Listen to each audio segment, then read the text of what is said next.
Shakur, Teofimo, post-fight thoughts. Let's go. Push the weight and flex. Flex alive is one in the six. Fit the runner, boy, you nigga, no question. You would run a motherfucker high stepping. Hey, you never had a big enough weapon. Motherfucker never learned your lesson. I'm an 88 pack nigga. I'm an 88 pack nigga. I mean, day walker, drink blood, fangs out, full moon, motherfucker change like a hoe, nigga. I'm just a nigga from the hood trying to stack a little cheddar for the money. Well, Teofimo ate so many right jabs, he was begging for a left.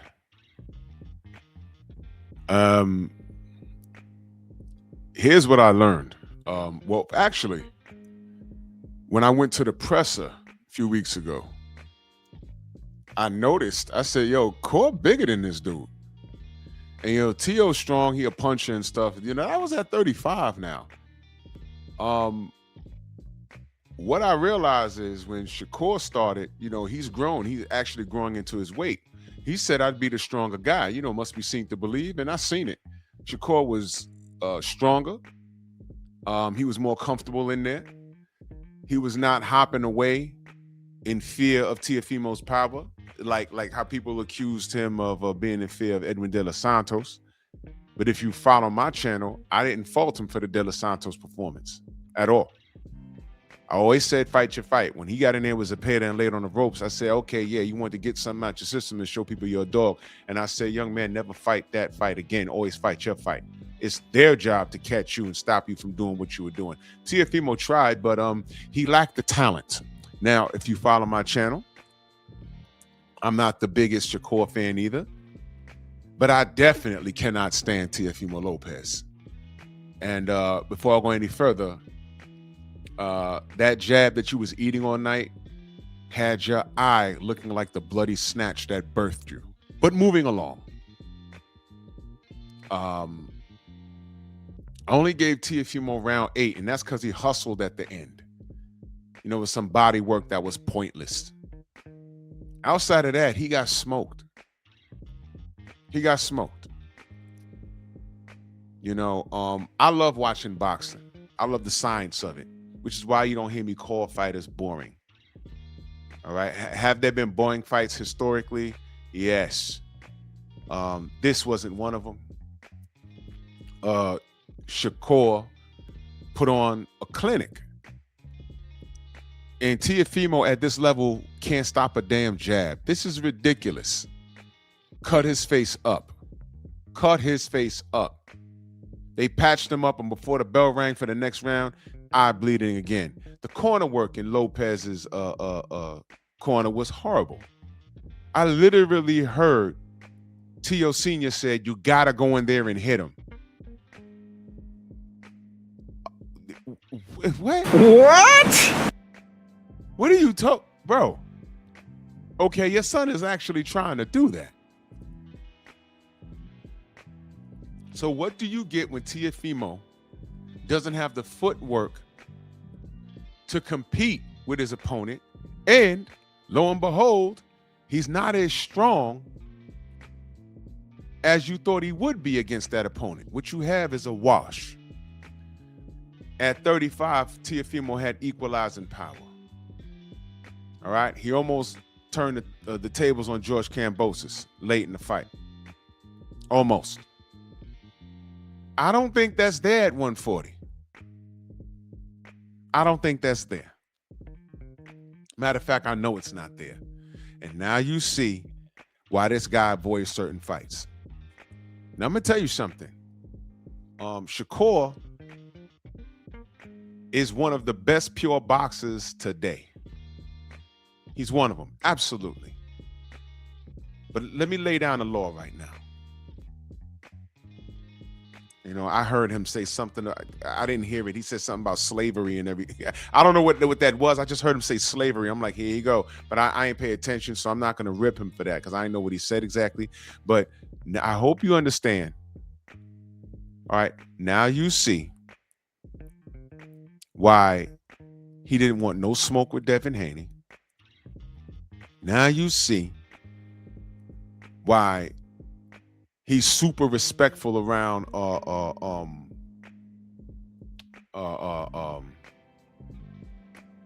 Keyshawn Davis. Super respectful. Super respectful. Because Teofimo knows his limitations. Y'all remember when he sat on that stage and he put the paper in front of his face? The words were upside down. And he was talking about, yo, man, I'm sorry. I ain't got no beef with you. When Keyshawn was trying to press him before. Tio's a coward. Like most racists are. He's a coward. And he legitimately talked himself into opportunity. You got to remember, Turkey tried to get him to fight Keyshawn. Now, here's what I'll say. What we saw from Keyshawn Davis tonight. Keyshawn smashes the gas on Teofimo. Where Shakur, he could have, but, I'm not going to, rip Shakur for not trying to get the knockout. That's really not his style. I'm cool with that. Keyshawn would have tried to smash the gas on Teo and get him out of there because at the end of round 11, you saw Shakur put some punches together and it froze Teo. And I'm like, a little earlier, and we got something there. We got something there. But, it is what it is. Teofimo got smoked. And this takeover is exactly what I said it was. It's the fake over. He jockeyed for position. He talked a good one. And he got under these lights against a stellar opponent and he couldn't do anything. He was nullified from rounds 1. He got off on round 8, but it really wasn't nothing. It was still a close round, but I gave it to him. He got cut up in what round was that? What round? Let me look at my, he got cut up. He got cut up in round 6. Yeah, he got cut up in 6. We got to round 10, it was bad. 11, he looked bad. He couldn't do nothing with Shakur. And as we said, he can't do nothing with Shakur. He can't do nothing with Keyshawn. He can't do nothing with Devin. You know what I mean? He has decent footwork. But Shakur wasn't even breaking a switch. Shakur could have easily went 15 rounds and popped this guy. This wasn't even close. He couldn't stop a jab, y'all. A jab. This fight wasn't even close. Teofimo got smoked. There's no takeover. It's a fake over. At the end of the fight, he's talking about, I'm going to go up to 147 against it. It was better judgment. Go on up there, bro. This is not a weight thing. What I've seen is that your power stayed at 135. It didn't translate to 40. Because what I'm noticing that all these kids that were at 35, Shakur, Keyshawn, Devin, their natural weights are heavier, 47 and probably 54. Teo, your food. Go ahead to 47, bro. Go ahead. I don't know what you're going to do up there other than get your ass beat. All of that playing you doing, people are going to remember this night. And I'm going to be very frank. I don't care to see him again. I don't care to see him again because the top dogs out here, he can't compete with them. You know what you can do, Teofimo? You can fight the winner of Barrios and your girlfriend, Ryan. Or fight Rolly Romero. That's y'all level, subpar, C+ fighters. I don't trust you guys. Get out of here. Salute to Shakur, man. You pitched a shutout. I give you an A in that performance. I give you an A. And that's only because I don't like Teo. But you shut him out. You made him look like he ain't belonging there. On paper, I did say, don't be laying on those ropes like you did with Zepeda with Teo because he could crack. I have no problem saying that I'm second thinking everything once the bell rang and I saw how comfortable and a noticeable size difference. I saw them fully dressed, of course, pause. But now when I'm looking at the bodies and I'm like, hold up, let me see something. By round 3, I was sure.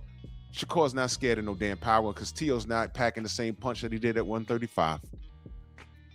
So excellent performance by Shakur. Thank you.